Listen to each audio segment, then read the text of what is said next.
ఇక breaking news చూస్తున్నారు. బెంగళూరు నుంచి ఇవాళ తాడేపల్లికి మాజీ సీఎం జగన్ రాబోతున్నారు. మధ్యాహ్నం 3 గంటలకు తాడేపల్లికి రానున్నారు జగన్. బెంగళూరు నుండి ప్రత్యేక విమానంలో తాడేపల్లికి రాబోతున్నారు. జూన్ 22న ఆయన పులివెందులకు వెళ్లారు. 3 రోజుల పర్యటనలో భాగంగా అక్కడ పర్యటించారు, కార్యకర్తలతో మాట్లాడారు, ప్రజా సమస్యలు తెలుసుకున్నారు.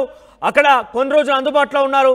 తిరిగి అక్కడి నుంచి నేరుగా బెంగళూరులోని ఆయన వెళ్ళిపోయారు. బెంగళూరులో వారం రోజుల పాటు విరామం తీసుకున్నారు. వారం రోజుల తర్వాత తిరిగి ప్రత్యేక విమానంలో ఆయన తాడేపల్లికి చేరుకోబోతున్నారు. తాడేపల్లి తన నివాసానికి ఆయన అక్కడ అందుబాటులో ఉండే అవకాశం కనబడుతోంది. ఇక తాడేపల్లికి ప్రత్యేక విమానంలో చేరుకుంటారు. మధ్యాహ్నం 3 గంటలకల్లా తాడేపల్లి నివాసానికి ఆయన చేరుకుంటారు. 9 రోజుల తర్వాత తిరిగి జగన్ తాడేపల్లికి రాబోతున్నారు. అయితే తాడేపల్లి నివాసం వద్ద గతంలోటువంటి పూర్తి స్థాయి కట్టుదిట్ట భద్రతా ఏర్పాట్లు మొత్తం కూడా తొలగించబడ్డాయి. ఎక్కడికక్కడ రోడ్లన్నీ కూడా ఓపెన్ అప్ అయిపోయాయి. ఎటువంటి సెక్యూరిటీ కానివ్వండి, ఎటువంటి అంశాలు కూడా లేవు. ఇక బెంగళూరు పర్యటన ముగించుకున్నటువంటి జగన్ తిరిగి తాడేపల్లికి వస్తున్న నేపథ్యంలో కొంత ఉత్కంఠ రేపుతున్న పరిస్థితి కనబడుతుంది. ఎందుకంటే ఆయనకు సంబంధించినటువంటి పూర్తి స్థాయి కట్టుదిట్టమైనటువంటి ఏర్పాట్లు, భద్రత మొత్తం కూడా తొలగించడం జరిగింది. జగన్ ఇంటి చుట్టూ ఉన్నటువంటి చెకింగ్ గేట్స్ పూర్తిగా తొలగించబడ్డాయి. తాడేపల్లి రోడ్డును మొత్తం కూడా ఓపెన్ చేయడం జరిగింది. జగన్ ఇంటి రోడ్డు వైపు సామాన్యులు కూడా వెళ్లే విధంగా ఏర్పాట్లు చేశారు, అనుమతిస్తున్నట్టు కనబడుతోంది. ఇక తాజాగా జగన్ నివాసానికి వెళ్లే 4 లైన్ల రాకపోకలను కూడా ప్రారంభించేలాగా చర్యలు తీసుకున్నాయి ప్రభుత్వం కూడా. ఇక టైర్ కిల్లర్లు, హైడ్రాలిక్ బుల్లెట్లను కూడా, చెక్ పోస్ట్ను కూడా పూర్తిగా తీసేశారు అధికారులు. ఈ నేపథ్యంలోనే మరి జగన్ ఏ రకంగా రియాక్ట్ అవుతారో చూడాల్సిన అవసరం అయితే ఉంది. జగన్ ఇప్పుడు మాజీ ముఖ్యమంత్రి, ఆయనకి అనుకున్న స్థాయిలో అంటే గతంలో ఉన్నటువంటి ముఖ్యమంత్రి స్థాయిలో అంతా హై సెక్యూరిటీ ఇవ్వకపోవచ్చు బహుశా. అందుకే దానికి సంబంధించి రియాక్షన్స్ చూస్తున్నాం మనము. ఆయన ఇంటూ చుట్టినటువంటి చెకింగ్ పోస్ట్ మొత్తం కూడా తీసివేయబడింది. టైర్ కిల్లర్ అంటే పూర్తిగా మనం గ్రౌండ్కి చూస్తూ ఉంటాము, ఒక స్పీడ్ బ్రేకర్ని తలపిస్తూ ఉంటాయి. ఇక హైడ్రాలిక్ బుల్లెట్లను కూడా అక్కడ తీసివేయబడింది. 9 రోజుల పర్యటన తర్వాత తిరిగి తాడేపల్లి నివాసానికి జగన్ రాబోతున్నారు. 3 రోజులుగా ఆయన పులివెందులో పర్యటించారు. తన నియోజకవర్గంలో ప్రజా సమస్యలు తెలుసుకున్నారు. రాజకీయ నాయకులతోని, ముఖ్యులతో కూడా మాట్లాడారు.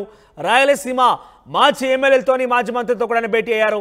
తిరిగి అట్నుంచి అటు నేరుగా బెంగళూరు చేరుకున్నారు. బెంగళూరులో వారం రోజుల ఆయన విరామం తర్వాత తిరిగి తాడేపల్లి నివాసానికి రాబోతున్నారు. దీనికి సంబంధించి మరింత సమాచారం ప్రతినిధి రాజేష్ లైవ్ ద్వారా అందిస్తారు. రాజేష్, సో తిరిగి జగన్ తాడేపల్లి నివాసానికి రాబోతున్నారు.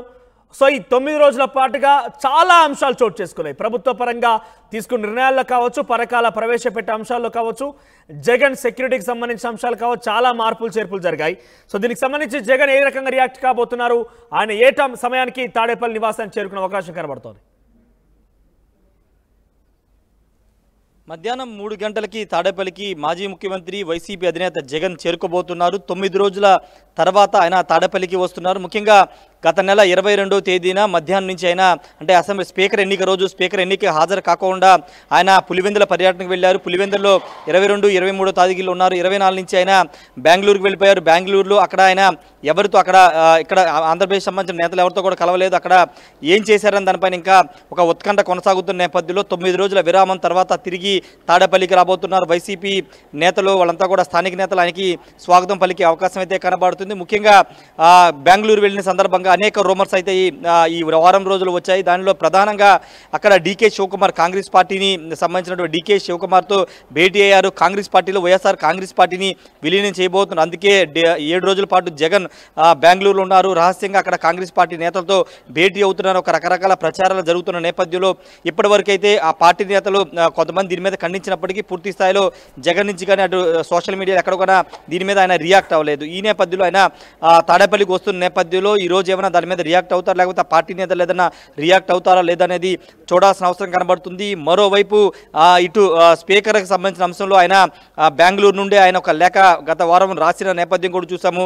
తన ప్రతిపక్ష హోదా కావాలని అడ్డుకుంటున్నారు, రాజ్యాంగంలో ఎక్కడ కూడా లేదు, ప్రతిపక్ష నేత పార్టీ అంటే సభ్యుల సంఖ్యను బట్టి కాకుండా వేరే విధంగా ప్రతిపక్ష నేత హోదా ఇవ్వచ్చు అంటూ ఆయన స్పీకర్కి లేఖ రాయడానికి కూడా చూసాం. ఈ నేపథ్యంలో ఇప్పుడు పెన్షన్ల పంపిణీ కూడా నిన్న రాష్ట్ర వ్యాప్తంగా సక్సెస్ఫుల్గా చేసిన నేపథ్యంలో ఈ అంశాలన్నిటి మీద జగన్ ఈరోజు తాడేపల్లి వస్తున్నారు కాబట్టి ఏమైనా రియాక్ట్ అవుతారా లేదా అనేది చూడాల్సిన అవసరం కనబడుతుంది. మరోవైపు తాడేపల్లిలోని జగన్ నివాసం వద్ద పూర్తి స్థాయిలో సెక్యూరిటీని తొలగించారు. గత 10 రోజుల ముందే పూర్తి స్థాయిలో అక్కడ ఉన్నటువంటి ఆ రోడ్లో ఉన్నటువంటి నిబంధనలను తొలగించారు. సామాన్యులు కూడా ఆ రోడ్లో అనుమతి లభించింది. కానీ ఇంకా సెక్యూరిటీ గేట్స్ అదేవిధంగా కారులకు సంబంధించినటువంటి చెకింగ్ పాయింట్స్ ఉన్నాయి. వాటిని ఈరోజు తాజాగా తొలగించారు. అంతేకాదు చెకింగ్ పాయింట్స్ ఉన్నటువంటి పోలీసులు కూడా భద్రతా సిబ్బందిని కూడా తొలగించారు.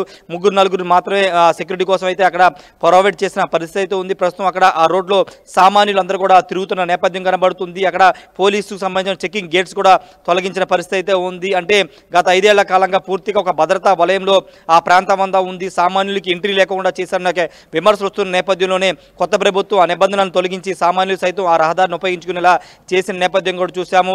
అయితే ఈరోజు జగన్ రాబోతున్న నేపథ్యంలో సాయంత్రం స్థానికంగా అందుబాటులో నేతలతో సమావేశం అయ్యే అవకాశం కనబడుతుంది. రేపటి నుంచి పూర్తి స్థాయిలో నేతలతో వరుస సమావేశాలు పెట్టి భవిష్యత్తులో ఏం చేయాలనే దానిపైన నిర్ణయం తీసుకునే అవకాశం కనబడుతుంది. ఆల్రెడీ గత నెలలో తనను కలిసిన నేతలతో ఆయన ఆల్రెడీ చెప్పారు. ఎందుకంటే రాబోయే రోజుల్లో ఎవరైతే కార్యకర్తల మీద దాడి జరిగిందో ఆ కార్యకర్తలు ఇంటికి వెళ్ళి స్వయంగా వాళ్ళని కలుస్తారని కూడా చెప్పిన నేపథ్యంలో దానికి సంబంధించినటువంటి ప్రణాళిక సిద్ధం చేసే అవకాశం కనబడుతుంది. ఈ నెలాఖరు లేదా వచ్చే నెల నుండి పూర్తి స్థాయిలో ప్రజాక్షేత్రంలోకి వెళ్లాలని జగన్ నిర్ణయించుకున్న నేపథ్యంలో ఎవరైతే దాడులకు గురయ్యారో వాళ్ళ లిస్ట్ అంతా కూడా చేసి వాళ్ళని కలిసే అవకాశం కనబడుతుంది. వాటితో పాటు భవిష్యత్తులో ఓదార్పు యాత్ర పాదయాత్ర కూడా చేస్తారని ఒక ఇండికేషన్స్ ఇస్తున్న నేపథ్యంలో దానిపైన కూడా నేతలతో చర్చించే అవకాశం కనబడుతుంది. ఈ 9 రోజుల పాటు ఇక్కడ స్థానికంగా జరిగిన రాజకీయ పరిణామాల మీద కూడా నేతలతో చర్చించే అవకాశం అయితే ఉంది. మనోజ్, రైట్. రాజేష్, ఈ 9-10 రోజులుగా పెద్ద ఎత్తున ప్రభుత్వంలో స్కీమ్ల విషయంలో కావచ్చు లేదంటే గత వైసీపీ ప్రభుత్వం మీద కావచ్చు అటు శ్వేతపత్రాల విషయంలో రకరకాల హడావిడి జరిగింది. సో వీటికి సంబంధించి జగన్ ఎప్పుడు రియాక్ట్ కాబోతున్నారు? ఆయన మీడియా ముందుకు లేదా ప్రజల ముందుకు ఎప్పుడు రాబోతున్నారు? అంటే పోలవరం ప్రాజెక్టు మీద ముఖ్యమంత్రి చంద్రబాబు పవర్ పాయింట్ ప్రజెంటేషన్ చెప్పి వైసీపీ ప్రభుత్వంలో పోలవరం ప్రాజెక్టు ఏ విధంగా నష్టపోయిందనే అంశాలను వివరించారు. దానిపైన మాజీ ఇరిగేషన్ శాఖ మంత్రి అంబటి రాంబాబు అయితే మాట్లాడు కానీ మాజీ ముఖ్యమంత్రి జగన్ మాత్రం దీని మీద మాట్లాడలేదు. ఈరోజు ఏమన్నా ఆయన దీని మీద స్పందిస్తారా లేదా చూడాల్సిన అవసరం ఉంది. రేపు అమరావతి మీద ముఖ్యమంత్రి చంద్రబాబు వైట్ పేపర్ రిలీజ్ అయిపోతున్నారు కాబట్టి రేపు ఏమైనా రియాక్ట్ అవుతారా అనేది చూడాల్సిన అవసరం కనబడుతుంది. ఎందుకంటే పోలవరాన్ని జగన్ పూర్తి స్థాయిలో నాశనం చేశారు. కేంద్ర నిధులని పక్కదారి మళ్లించారు. రివర్స్ టెండరింగ్ పేరుతో పూర్తిగా ప్రాజెక్టు నిర్మాణాన్ని కూడా ఆపేశారని కూడా తీవ్ర స్థాయిలో చంద్రబాబు విమర్శలు చేసే నేపథ్యంలో ఇప్పుడు జగన్ దాని మీద ఏమైనా రియాక్ట్ అవుతారా లేదా అనేది చూడాల్సిన అవసరం కనబడుతుంది. పూర్తి స్థాయి ఇప్పుడు పాలిటిక్స్ మీద జగన్ దృష్టి పెట్టే అవకాశం అయితే కనబడుతుంది. నేతలతో సమావేశాలు నిర్వహించడంతో పాటు బడ్జెట్ సమావేశాలు కూడా ఈ నెలాఖరు నుండి జరగబోతున్న నేపథ్యంలో మండలిలో ఏ విధంగా వ్యవహరించాలి, రాష్ట్ర ప్రభుత్వం తీసుకొచ్చే బిల్లుల విషయాలు ఏ విధంగా నిర్ణయం తీసుకోవాలనే దానికి సంబంధించి కూడా నేతలతో చర్చించే అవకాశం ఉంది. మనోజ్, రైట్. రాజేష్, ఈ ఓవరాల్గా పర్యటన తర్వాత సుమారుగా 9 రోజుల పర్యటన తర్వాత తిరిగి తాడేపల్లిలోని తన నివాసానికి జగన్ రాబోతున్నారు. సో 2 రోజుల పాటుగా 2-3 రోజుల పాటుగా పులివెందులో తన పర్యటన కొనసాగింది. అటు నుంచి డైరెక్ట్గా ఆయన బెంగళూరు వెళ్ళారు. బెంగళూరులో విరామం తర్వాత తిరిగి తాడేపల్లి తన నివాసం రాబోతున్నారు. సో ప్రస్తుతం జగన్మోహన్ రెడ్డి ఇంటి ఉన్నటువంటి తన సెక్యూరిటీని మొత్తాన్ని కూడా సంబంధించి టైర్ కిల్లర్లు కావచ్చు, హైడ్రాలిక్ బుల్లెట్లు కావచ్చు, ఇతర చెక్ పోస్టులను కూడా పూర్తిగా తీసివేయడం జరిగింది. ప్రభుత్వం దాని విషయంలో చర్యలు తీసుకుంది. సో ప్రస్తుతం ఆయనకి హై సెక్యూరిటీ విషయంలో అయితే కొంత తన నివాసం నుంచి ఆయన 9 రోజుల క్రితం చూసినప్పటికీ ఇప్పటికీ చాలా తేడాలే కనిపిస్తాయి. బహుశా మరి ఆయన దాని మీద ఎటువంటి రియాక్షన్స్ ఇవ్వబోతున్నారు? ఇన్ఫ్యాక్ట్ 10 రోజులుగా ఆయన కొంత పర్యటన భాగంగా అటు ఇటు తిరుగుతున్న నేపథ్యంలోనే పెద్ద ఎత్తున కొంత వివాదం అయితే నెలకొందని చెప్పాలి. అటు పోలవరానికి సంబంధించి విషయంలో వాళ్ళు కొంత శ్వేతపత్రం విడుదల చేశారు. ఇతరత్ర విషయాలు కూడా వైసీపీ ప్రభుత్వం యొక్క అవినీతి అంశాలను కూడా అనేక సార్లు మంత్రులు ప్రస్తావిస్తూ మాట్లాడిన పరిస్థితి కనబడింది. సో ఈ నేపథ్యంలో జగన్ ఎటువంటి రియాక్షన్స్ ఇవ్వబోతున్న మొత్తం చూడాల్సిన అవసరం అయితే ఉంది.